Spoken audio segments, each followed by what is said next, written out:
வணக்கம். நம்முடைய முதல் பதிவில் குற்றால குறவஞ்சி தன்னுடைய குறத்தி தன்னுடைய மலை வளத்தை சொல்கிறதுன்னு சொல்லிட்டு ஒரு முதல் 2 பாடல்கள் அதில் பதிவு செஞ்சுருந்தோம். அடுத்து வந்து பார்த்திங்கன்னா 2வது பாடல்களையும் சொல்லியிருந்தோம். அதில் 3வது பாடலில் அதே போல் குறத்தி தன்னுடைய மலை வளங்களில் என்னென்னலாம் சொல்கிறா, என்னென்ன மலை வளங்களை மறுபடியும். ஏன்னா நம்ம சாதாரண இடத்துலேருந்து வந்துட்டு ஒரு திடீர்னு யாரும் தெரியாத ஒரு ஆள் வந்து குறி சொல்கிறாங்க. சொன்ன உடனே நம்ம ஏற்றுக்க முடியாது இல்லையா? அப்போது நாங்கள் எங்கள் மலை எந்த அளவுக்கு சிறப்பு வாய்ந்த மலை அப்படிங்கிறத இதில் சொல்கிறோம். எங்கள் மலையில் வந்து பார்த்திங்கன்னா ஆடு மர வீணுமணி கோடி வெயில் இறங்கிய மலையில் ஆடுகின்ற படம் எடுத்து ஆடுகின்ற அந்த பாம்பு வெளியில் ஈனக்கூடிய அந்த ரத்தினக்கல்னு சொல்லுவாங்க. நவக்கல்லைனா அந்த கல் ஒரு சில வருஷங்கள் ஆச்சுன்னா அந்த பாம்பு அந்த நவரத்தின கல் வெளியில் விடும் அப்படிம்பாங்க. அந்த கல் இயற்கையாகவே எங்கள் மலையில் சூரியன் மாதிரி 1000 மடங்கு வெளிச்சத்தை கொடுக்கக்கூடியது அந்த கல். அதே மாதிரி எங்கள் மலை ரொம்ப உயரமான மலைங்கிறதுனால அந்த மலையில் நிலவு உரசுற மாதிரி வந்து போயிட்டுருக்கும். அந்த நிலவை பார்த்துட்டு எங்களுடைய காட்டில் இருக்கக்கூடிய தும்பி யானை அதை தனக்கு யாரோ கவலை உருண்டை உருட்டி வீசியிருக்காங்கன்னு சொல்லி அதை பிடிச்சி சாப்பிட்ணுன்னு சொல்லி அதை வழி மறைச்சி நின்றுட்டு இருக்குது. அம்புலியை கவலம் என்று தும்பி வழி மறிக்கும் வேடுவர்கள் திணை விதைக்க சாடு குணம் வேட்டையாடி பிழைக்கக்கூடியவங்க திணை விதைக்கணும், அந்த நிலங்களை பண்படுத்தணும்னு சொல்லி அங்கே இருக்கக்கூடிய மரங்களெல்லாம் மரம் செடி கொடியெல்லாம் வெட்டி சுத்தப்படுத்தி எரிக்கிறாங்க. அது எரிக்கும் போது விந்தையகில் குங்குமமும் சந்தனமும் நாரும். இங்கே உலகத்திலே வந்து பார்த்திங்கன்னா விலை உயர்ந்த, அதாவது வாசனை திரவியங்கள் சொல்லக்கூடியது அந்த அகில், குங்குமம், சந்தனம். இந்த மணங்கள் எல்லாம் நீங்கள் எல்லாம் போய் கடையில் வாங்கி தான் பூசிக்கணும். ஆனால் எங்கள் ஊரில் வெட்டி நாங்கள் விவசாயம் பண்ணணும்னு எரிக்கிறதுக்காக அந்த எரிக்கிறதுல இந்த மாதிரியான வாசனை வரும். அந்த வாசனையே எங்கள் நிலம் முழுக்க மலை முழுக்க பரவி இருக்கும். காடுதோறும் ஓடி வரை ஆடு குதிப்பாய். எங்களுடைய காடுதோறும் வரையாடு நல்லா ஆடி குதித்து விளையாண்டு சந்தோஷமாக அதுக்கு தேவையான சாப்பிட்டுருக்கோம். காகம் அணுகா மலையில் மேக நிறை சாயும். அந்தளவுக்கு காகமே போய் அதோடைய உச்சியை பார்க்க முடியாது. அந்தளவுக்கு உயரம், மிக மிக உயரமான மலைகள் கொண்டிருக்கக்கூடியது நாங்கள் வாழக்கூடிய அந்த பகுதி. அந்த மலைப்பகுதியில் மேக கூட்டங்கள் எல்லாம் போய் நிறைனா கூட்டம், அந்த மேக கூட்டங்கள்லாம் மலையில் போய் அப்படியே சாஞ்சி உரசிட்டு போகிற மாதிரி இருக்கும். நீடு பல வீச கைலாசகிரி வாசர் நிலை தங்கும் திரிகூட மலை எங்கள் மலை. எங்கள் நீண்ட பலாமரத்துக்கு அடியில் குடியிருந்து எங்களை எல்லாம் அருள் பாலித்து நல்ல நிலைமையில் வச்சிருக்கக்கூடிய என்றைக்குமே நிலை தங்கி எங்கள் மலையில் இருக்கக்கூடிய அந்த திரிகூட மலை தான் எங்களோட மலை அப்படிங்கிறா. அதே மாதிரி 4வது பாட்டிலையும் இதெல்லாம் சொல்லிட்டான். எங்களுடைய மலை சிறப்பு என்ன? முதல் மலையில் எங்களுடைய அருவியில் தேன் மாதிரி ஒழுகுது. 2வது மலையில் எங்கள் செண்பகப்பூ வாசம் தேன், அந்த அருவி எங்கள் வீட்டுக்கு வாசல் அப்படியே அது இல்லத்துக்குள்ளே ஓடிட்டுருக்கு. குரங்கூட்டெல்லாம் அது அப்படியே உன்னோட விளையாண்டுலாம் சொல்லிட்டாங்க. அந்த மலை வளங்களை சொல்லிட்டாங்க. சரி, மலை எங்கே இருக்குதுன்னு ஒரு கேள்வி வரும் இல்லையா? அந்த கேள்விக்கு பதிலே சொல்கிறாங்க பாருங்கள். கைலை என்னும் வடமலைக்கு தெற்கு மலைக்குமே, கைலை அப்படிங்கிற அந்த மலைக்கு தெற்கு பக்கமாக இருக்குது. கனகமகா மேரு என நிற்கு மலை. மேரு மலைன்னா ஒரு வடக்கு இமயமலை பகுதியில் வெயில் பட்ட உடனே தங்க மாதிரி ஜொலிக்கும் அந்த மலை, அதான் மேருமலைன்னு சொல்லுவாங்க.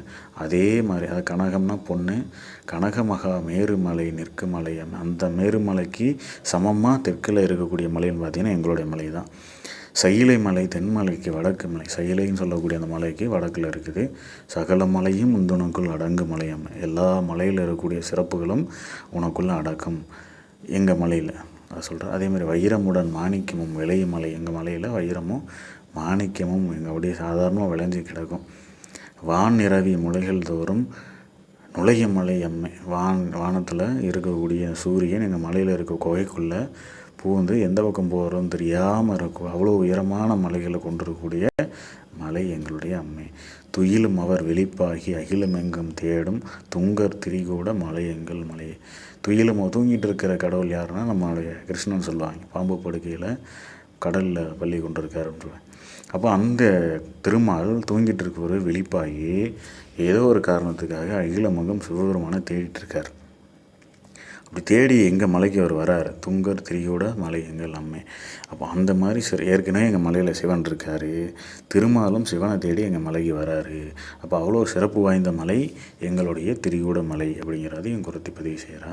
சரி, இதெல்லாம் எங்கள் மலை சொல்லியாச்சு, சிறப்பு சொல்லியாச்சு, எங்கே இருக்குதுன்னு சொல்லியாச்சு.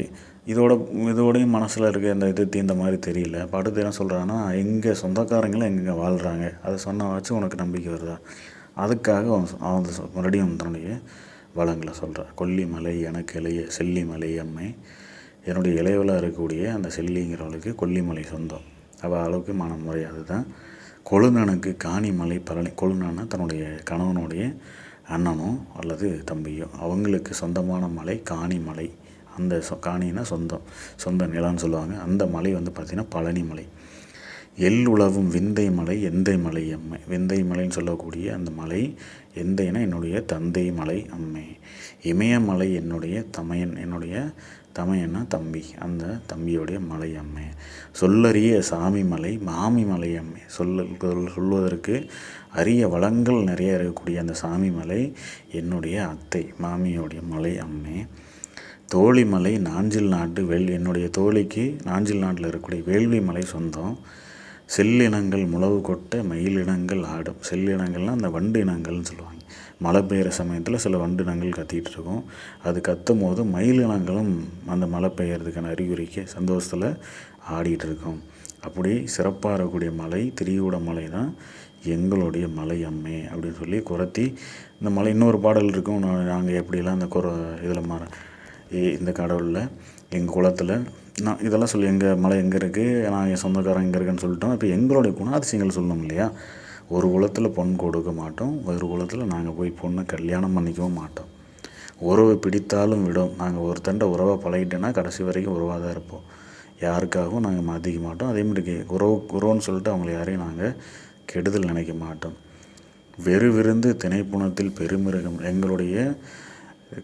நாங்கள் திணைப்புணத்தில் காவல் காத்துட்ருக்கப்போ எங்களை சக்தியை மீறின ஒரு பெரிய உருவம் எங்களை தாக்கும் போது அந்த மிருகத்திலிருந்து எங்களை விலக்கி வேங்கையாய் வெல்மறைத்த பாங்குதனை குறித்து பெரிய அந்த யானைகிட்டேருந்து எங்களை வேங்கையாக வந்து எங்களை காப்பாற்றி அந்த பெரிய கொடுமையான அந்த சூழல்லேருந்து எங்களை காப்பாற்றின அந்த ஒரு நன்றி கடனை பாராட்டி நாங்கள் என்ன பண்ணுறோன்னா அருள் இளைஞ்சு வேலர் தமக்கு ஒரு பெண்ணை கொடுத்தோம்.